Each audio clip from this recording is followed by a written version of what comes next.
Welcome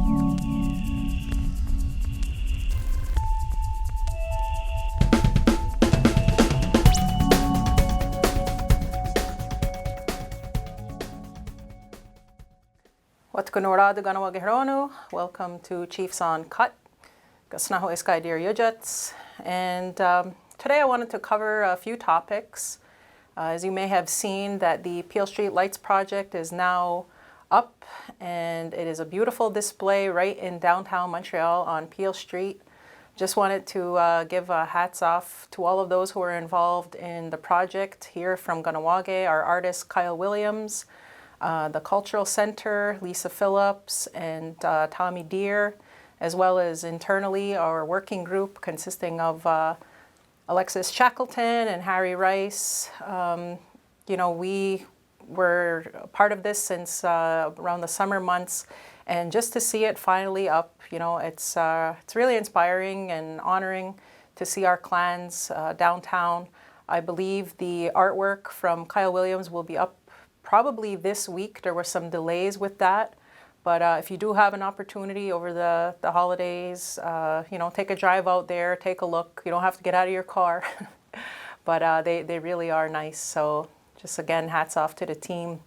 Another team I would also like to acknowledge is the governance working group consisting of Gerald Alfred and Jessica Lazar, as well as those who are on the advisory group to bring this project forward, and for us to see firsthand what the community had to say about council and the way we're functioning, and what kind of recommendations for changes that the community sees necessary.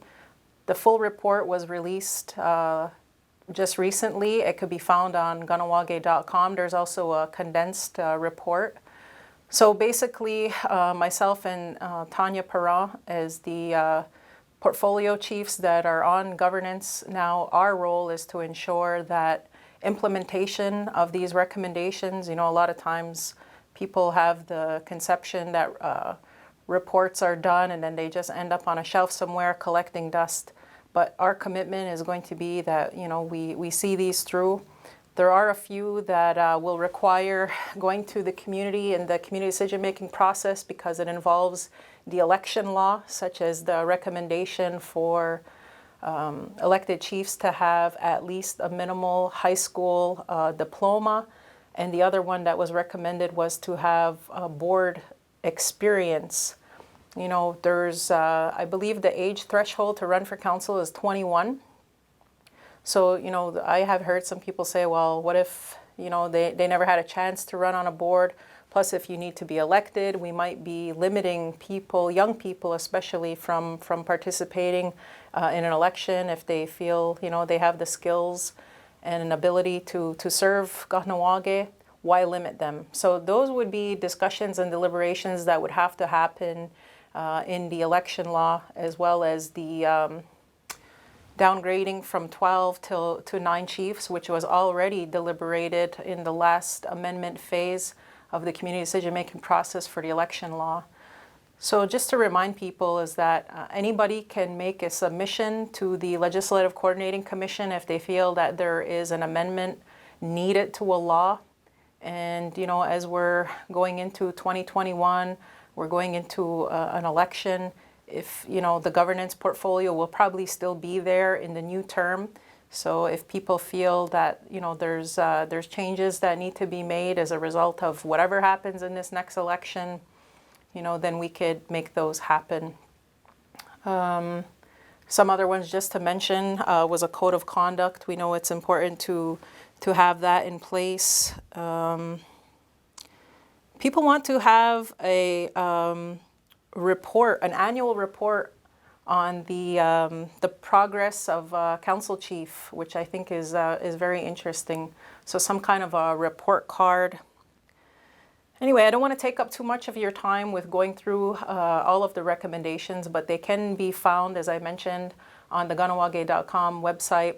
And if you would like further information regarding the governance project or anything that was found or stated, you could also contact the two project coordinators, Gerald Alfred and Jessica Lazar, or myself or Tanya Perrin.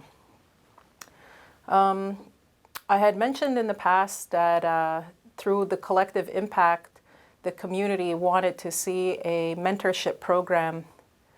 Another initiative that came to mind to do in the next little while, which I will be bringing to the Language and Culture Network, is to get the elders connected.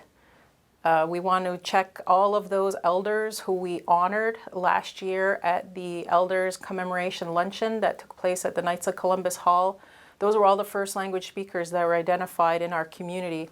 And to check who has computers, iPads, laptops, if they have internet connection, because we want to make sure that they stay connected, during these winter months, and that perhaps we could provide opportunities for them to interface with other elders or young people, especially in the language.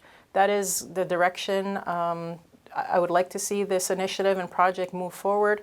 And because the mentorship program, rather than keep putting it off because of COVID, let's find a creative way that we can still make it happen. And I think if we utilize technology and try to, help these elders to get connected and to use computers and the forums that are available like Zoom and FaceTime, that hopefully we can move this initiative forward. So there's still a lot going on at MCK in the next couple of weeks before we break for the holidays. I have a joint tribal border alliance meeting next. I'm not supposed to say the dates, but it's coming up, and it's to help to organize a meeting in the new year. There are still a lot of border issues, especially with COVID now, with the border being closed for so long. People who are working in the States and traversing and coming back to Canada. So just looking at some of the challenges and what could be overcome with regard to border restrictions and travel in the new year. Trying to think of other initiatives and projects that I have in the works. Oh, the S3 presentation to the group in Ottawa that Alan John and myself have been preparing for. As you know, we were doing extensive education to the community on the potential ramifications of S3 and its full implementation. And if the community would want to see an update on that in terms of the numbers and the number of people who've been registered to our community since S3 passed, we could probably do one of those in the next little while, and also help to move along our residency law, which we know is much needed.